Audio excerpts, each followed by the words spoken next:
So picture standing on the promenade of Starbase 369.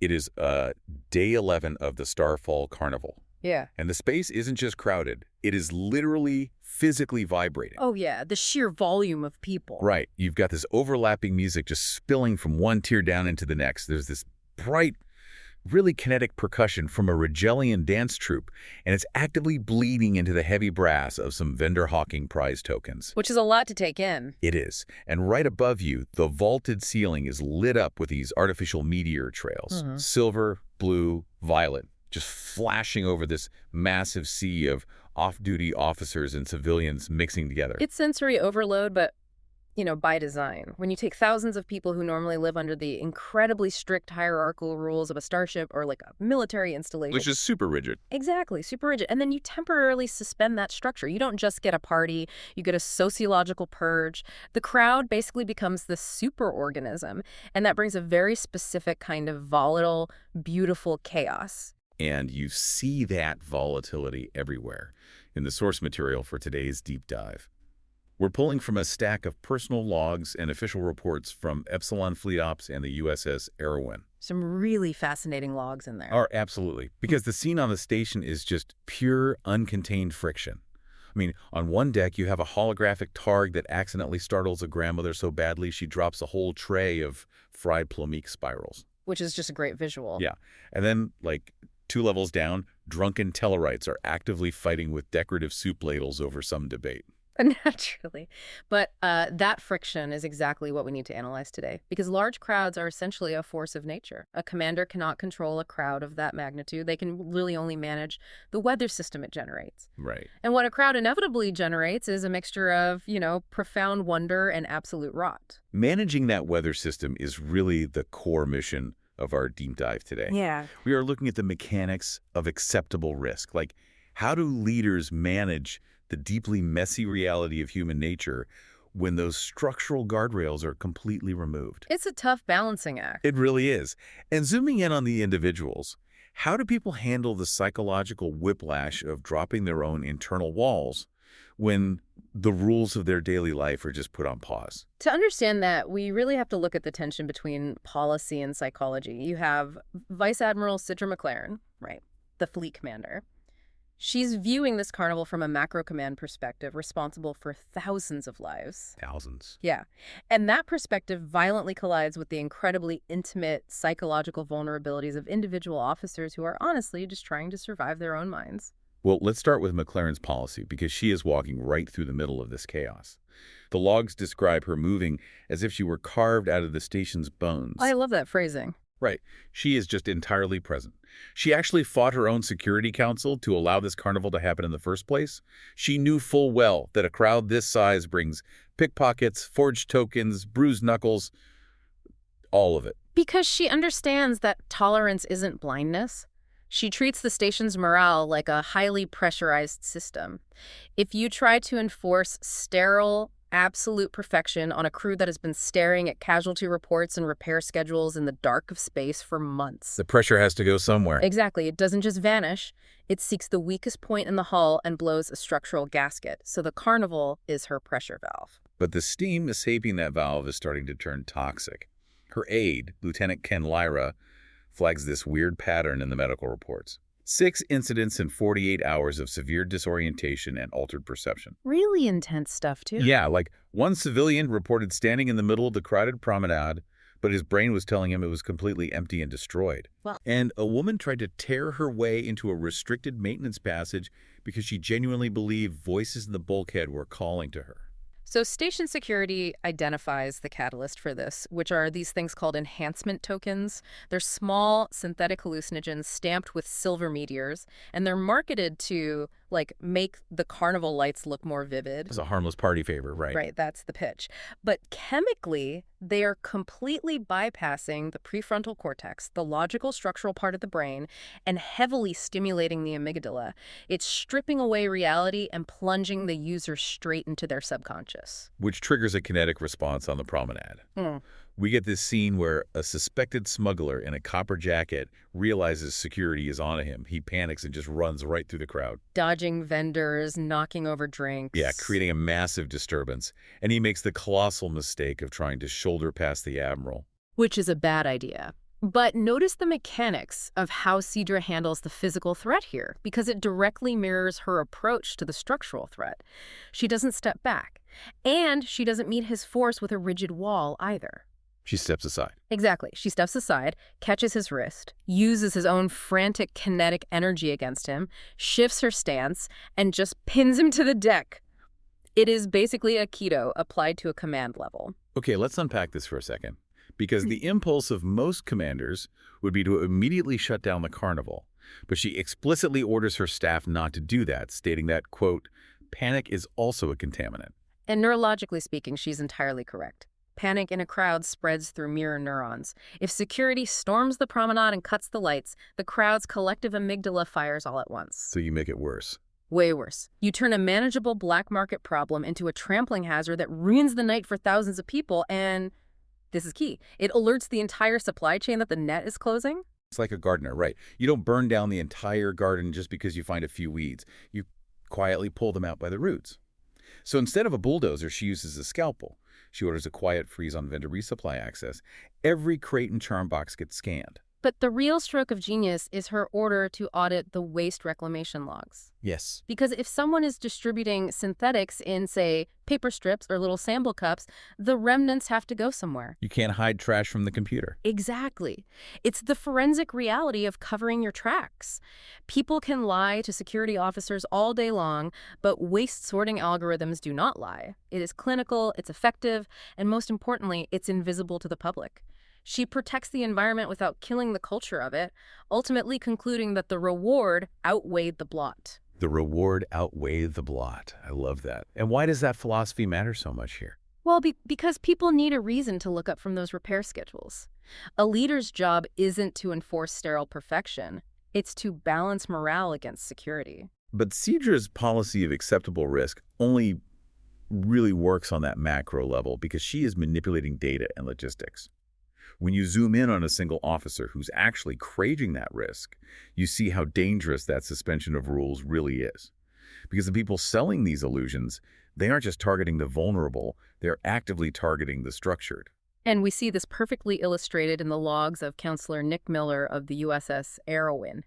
He is wandering the carnival and gets lured into this fortune teller's tent by a street urchin. As you do at a carnival. Right. And inside is this woman named Guyla. She's smoking potent, relaxing herbs, and she offers him a drink from the waters of Borith and a tarot reading. Now, Nick is a trained psychological professional. He knows he's being manipulated. But he sits down anyway.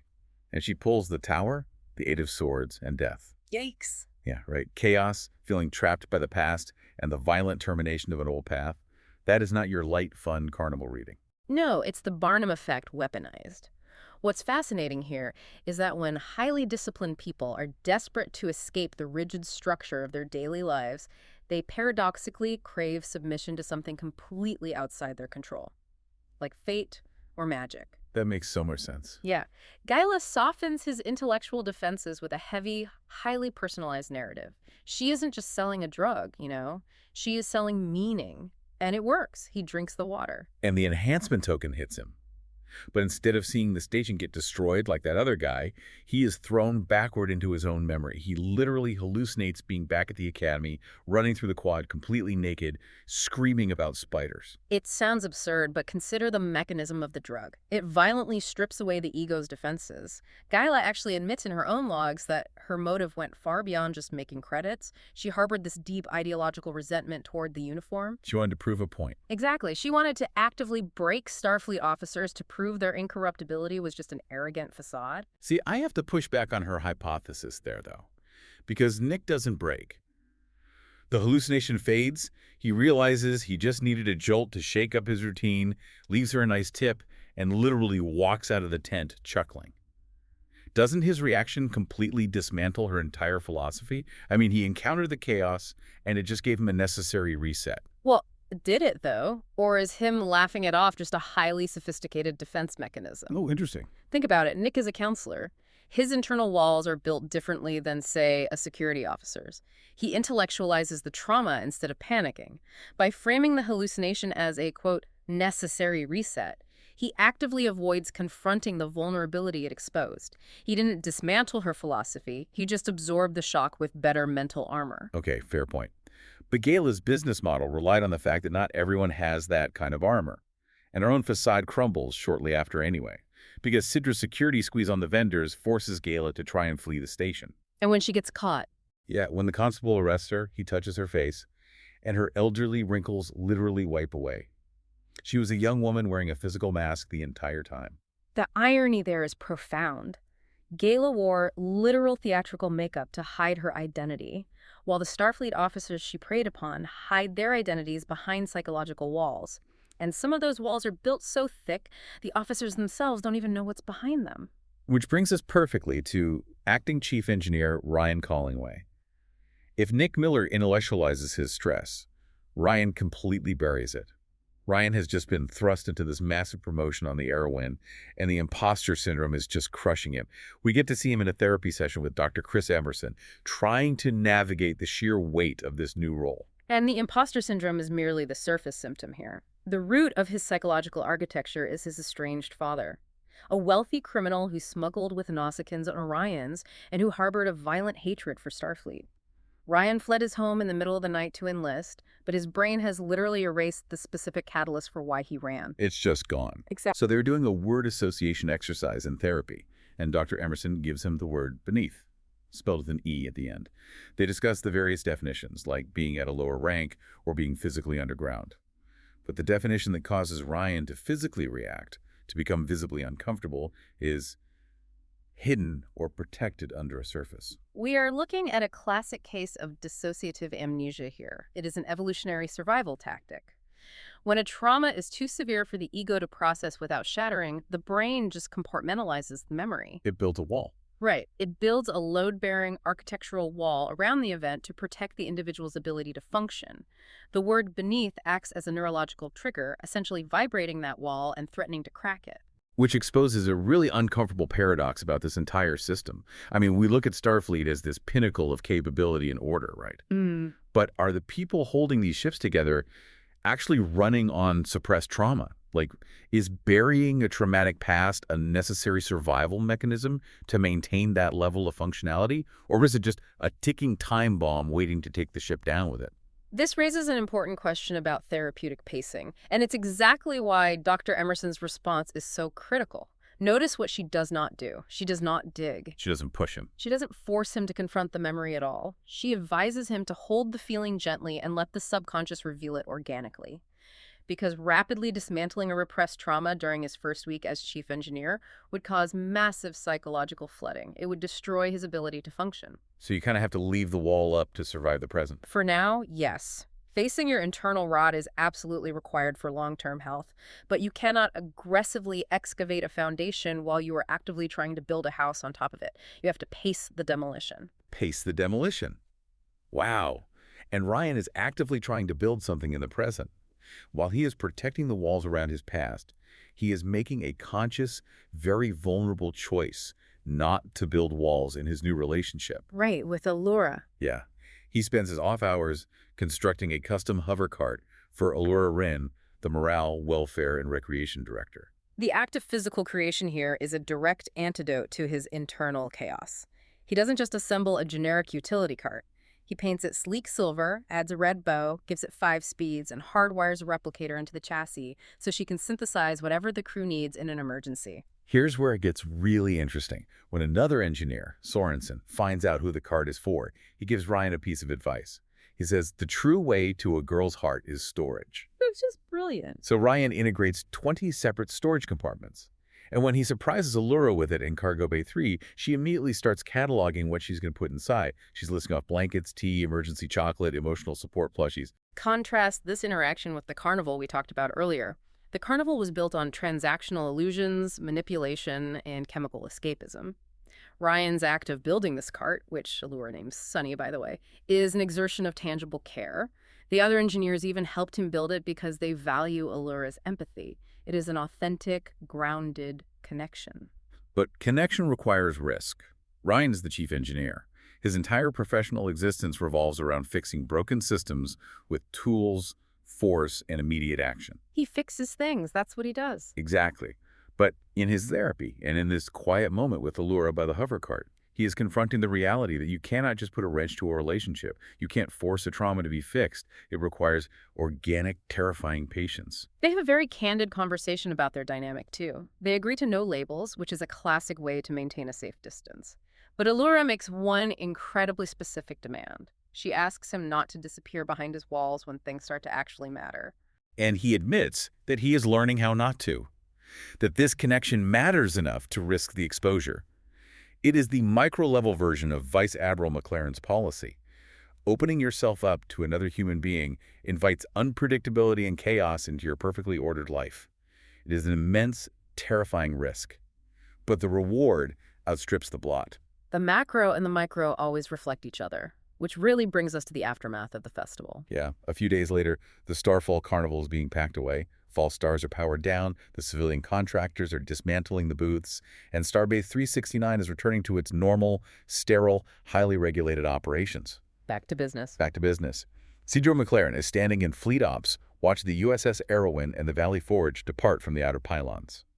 The metaphor she uses in her final log is so striking here. She watches the Arawyn slide away into the dark and describes it as looking like a blade being returned to motion. It is cold, sharp, and purposeful. It's this jarring contrast to the soft, colorful, unpredictable lights of the carnival that just ended. As she watches those blades cut back into the dark, she reflects on the sheer gravity of her caller. She used to command a single ship, a single crew. Now she carries the weight of multiple ships, a station of thousands, her own son growing up on the promenade, her entire family.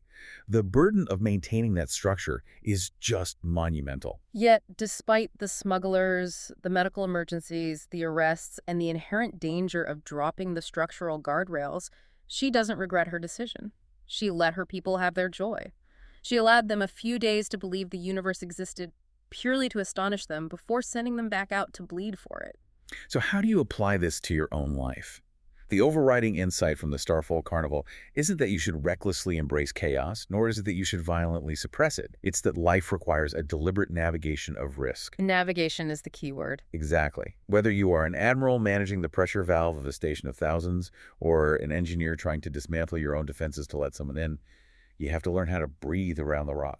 Because the rot is permanent, there will always be a contaminant in the system.